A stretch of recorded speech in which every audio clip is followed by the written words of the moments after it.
In Chapter 1, I want to begin by laying a very important foundation. We're going to deal with some resume fundamentals, and I think you're going to find out that one of the biggest challenges we have is changing the way we think about resumes. We're going to look at how competitive the job market is today. I want to show you why it's so imperative that you distinguish yourself apart from all the other applicants that are out there. And I'm going to show you how to avoid some of the most common mistakes. We'll also look at 3 new beliefs. These are very important changes to the way we approach resume writing. The first one is that resumes should be written to teach. Number 2 is that resumes must focus on the needs of the hiring manager. They're not autobiographies. And number 3 is resumes are truthful. You must never exaggerate the truth, and I'll speak on each one of these topics in a lot more detail. And then we'll go ahead and have a quick review. So over the next several minutes, you're going to learn a lot of new things. And if you follow my guidance, embracing these ideas, you're going to find yourself being very successful in your job search. So let's get started. Back in the mid-70s, employers had literally to review over 1 billion resumes. And while that's probably quite a shocking number to most of us, keep in mind that was back in the mid-70s. More than likely, that number is quadrupled today. And for a very large company, it's not unusual at all to review more than 50,000 resumes in a single year. And just to put that in perspective, Microsoft gets 6,000 resumes a day. Now, that's a lot of content to go through. And the only way a business can deal with that is to become very good at screening, judging, and categorizing those resumes. Think about it like this. A face-to-face interview costs time and money. So a business actually saves money and time by screening those resumes. Obviously, they don't want to give a face-to-face interview to every single applicant. And besides that, they know that people will do just about anything to get an interview, even lie. So what they do is eliminate any resume that for any reason seems a little fishy. A good resume does 2 things. First off, it gets you interviews. That's probably the main thing. And lots of interviews. And when it gets you those interviews, it's able to do the second role, which is to enhance your professional image. Think of it like this.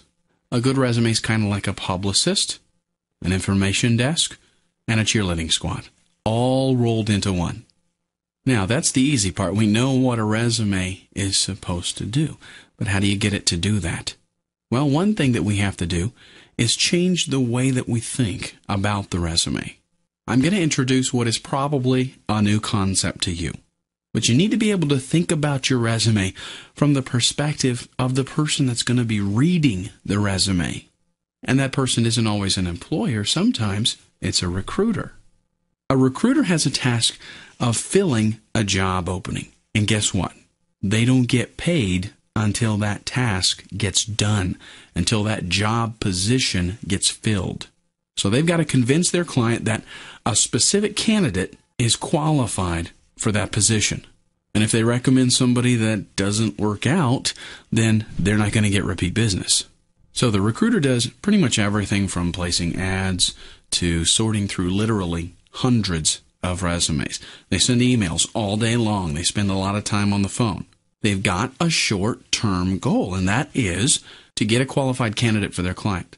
But they've also got a long-term goal, and that is to create a pipeline of qualified candidates.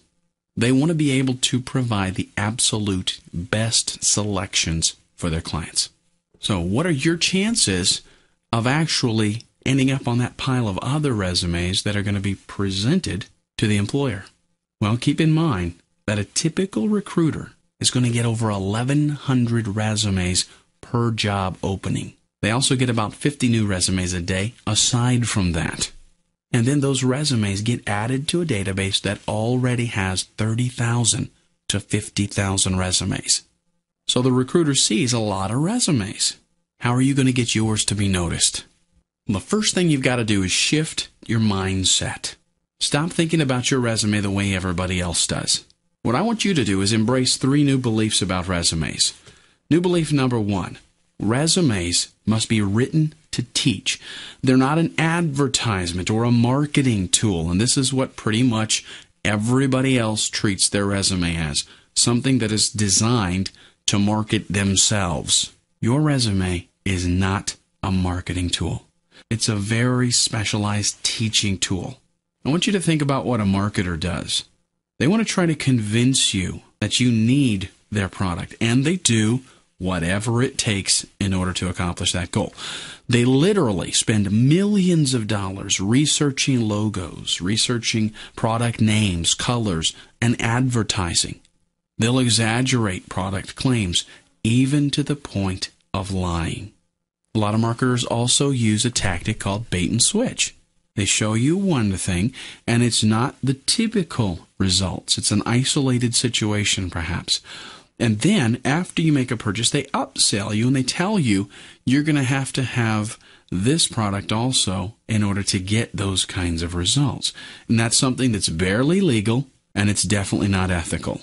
But the reason that they do all of this is because it's not their job to worry about your well-being.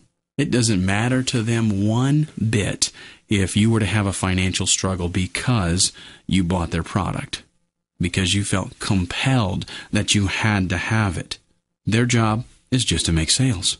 If their catchy headline doesn't grab your attention, or if their ad copy doesn't play on your emotions or make you feel like you've got to act right now, then they're going to lose their job, because that's what their job is. Now, that doesn't mean that these are bad people. It just kind of points out what a marketer is, and that they're not concerned about the people that are buying the product. You're different than that. This is why your resume is not a marketing tool. Most people sit down and they put their resume together and basically feel like they're supposed to market them, and they take it way too far. In fact, according to research, at least 60% of resume writers, and potentially as much as 90%, try to present themselves as bigger than life, the best thing since sliced bread. And I'll have to confess that even I have fallen to this myself. As a hiring manager, I've hired people that seemed to be a perfect fit, but it turned out later on that they didn't work out. And when that happens, everybody suffers. You've got the manager that did the hiring. They're going to suffer now because they hired somebody that can't do the job. The manager's boss suffers because now he thinks the manager is incompetent. And the person that was hired, they're going to suffer because they're not able to do the job that they convinced the manager that they could do. In the end, consequences for something like this range from disciplinary action to stress because they can't do the job. Or even on the extreme of that, he could even get sued because he falsified information in order to get the job. By the way, I just want to mention I'm using male terms here, and it's just as a matter of convenience. Obviously, any of these people could be female as well. Now, an experienced sales manager can smell a resume like that a mile away. And if you're marketing yourself in your resume, then you're coming across as self-centered or desperate. Kind of like you're a used car salesman and you're trying to unload a lemon. When you write your resume, you're trying to teach the manager what you can do for their business. I want you to think about what a great teacher does. One very important thing that a great teacher will do is eliminate distractions. Think about when you were in school. If someone was loud, or maybe something was going on outside, it would distract you. And the same thing applies to your resume. If it's too wordy, or if it's got a distracting layout, if it's got elements that it doesn't need, it's going to end up in the trash. I'll give you some more specifics for that later on.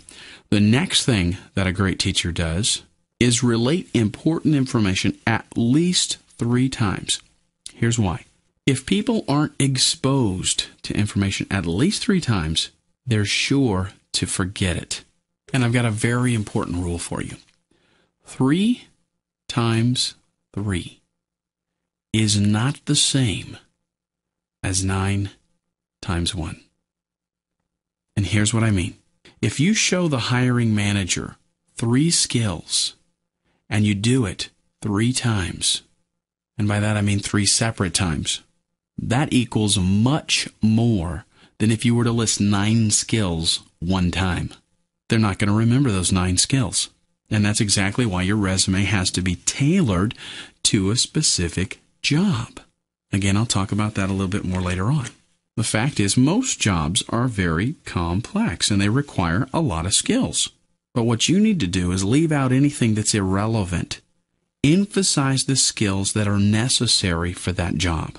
That way it's going to stick with whoever's reading your resume.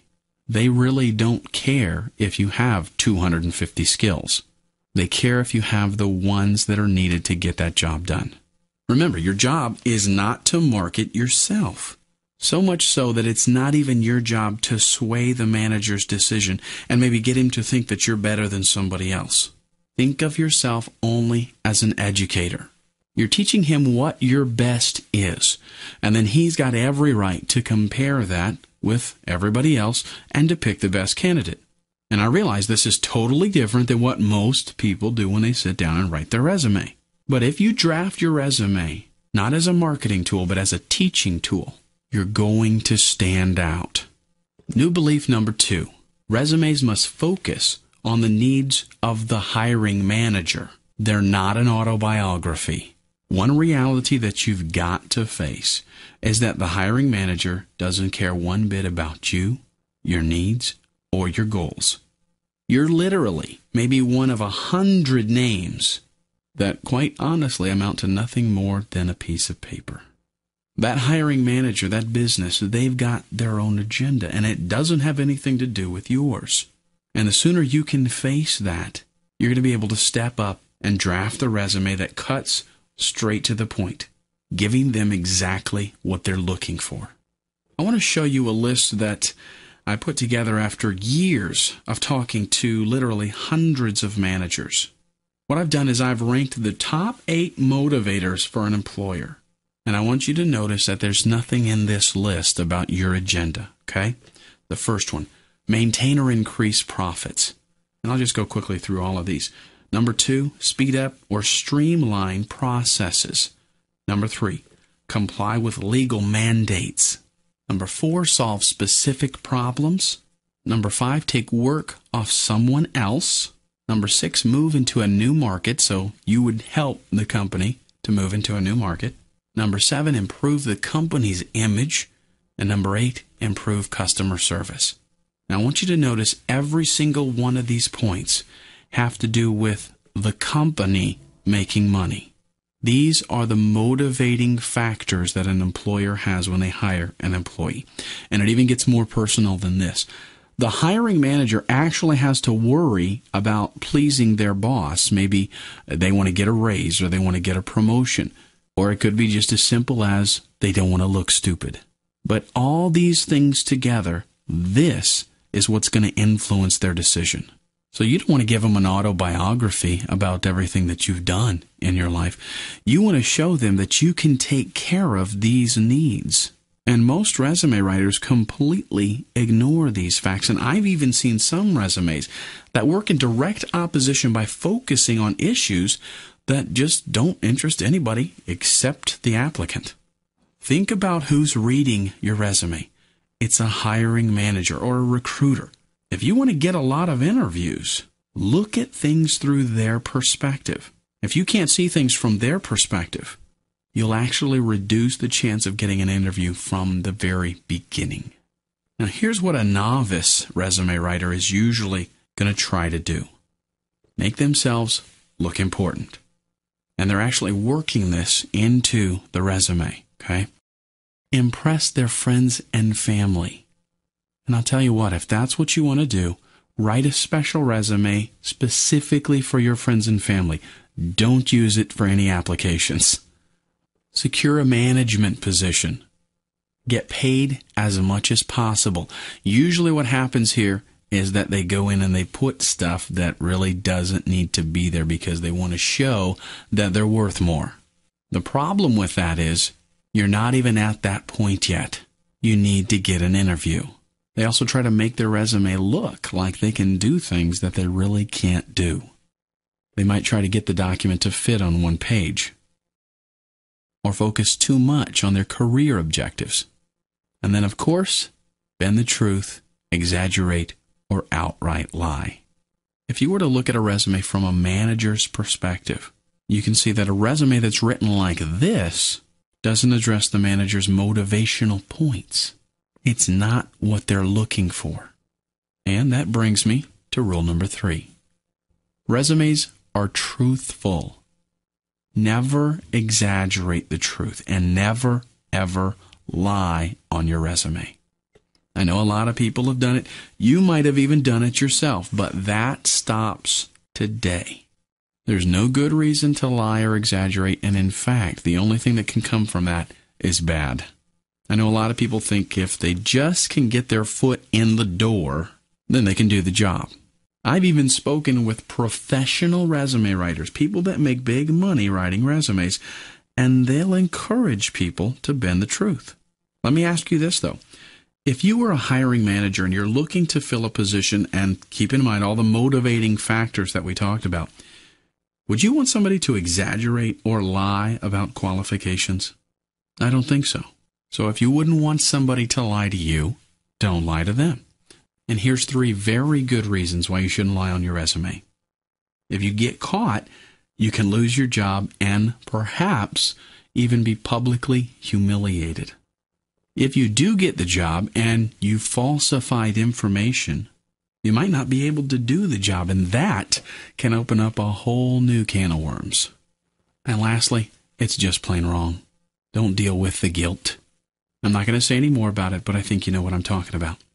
So we've already established that 60 to 90% of the people writing resumes are going to lie or at least exaggerate the truth. But a good manager can actually see through that, and they're going to be totally turned off. And you know, today there's a lot of ethics scandals going on. A lot of people portray themselves as invincible. They're like a Swiss Army knife or like MacGyver. They can do anything. But what happens is they get into a job they aren't well matched with, and then everybody loses. Being honest and upfront is a quality managers appreciate. Now, that doesn't mean that you're going to list bank robber as your last position. Don't draw attention to mistakes, but don't misrepresent yourself either. You want to write about you, but design it for them. I want to show you how to tailor fit your resume to the company and the position. And that means you're going to have to do your homework. You're going to have to take a good look at the company that you're wanting to work at. Now, that doesn't mean that you can't have, just a generic resume. But if you're looking to get one of those really special jobs that you've really got your eye on and you really, really want it, then you've got to take a look at the company. You want to know what their successes have been. You want to know, what are they afraid of? What have they failed at? Where are they going, and what are their dreams? You need to know these things. Again, you write about you, but you design it for them. And I think that if you look at all 3 of these new beliefs together, you can see that your resume is really a teaching tool. It's not a marketing tool. If you can master the concept of writing about yourself, but designing for them, address the needs of the audience, whether that's a hiring manager or a recruiter. If you can do that, then you're going to get the job you want. And if you ignore it, you're going to be overlooked or maybe end up in a job that you can't handle. Let's go ahead and review. First, your resume could be competing with up to 50,000 other resumes, and you've got to stand out. To get noticed, you've got to change your thinking and adopt 3 new beliefs. Number 1, resumes must teach. They're not an advertisement, and they're not a marketing tool. Number 2, resumes must focus on the needs of the hiring manager. You're not going to tell stories about yourself or give a family history. Remember, it's all about their needs, not yours. And resumes are truthful. Never exaggerate and never, ever lie. If you can follow this mindset, then you're going to get interviews, and you're going to get a lot of them. And that'll mean you can be more selective on the jobs that you get. In the next video, we're going to take a look at resume reconnaissance. I'm going to show you how to do the research needed so you can customize your resume for a particular company.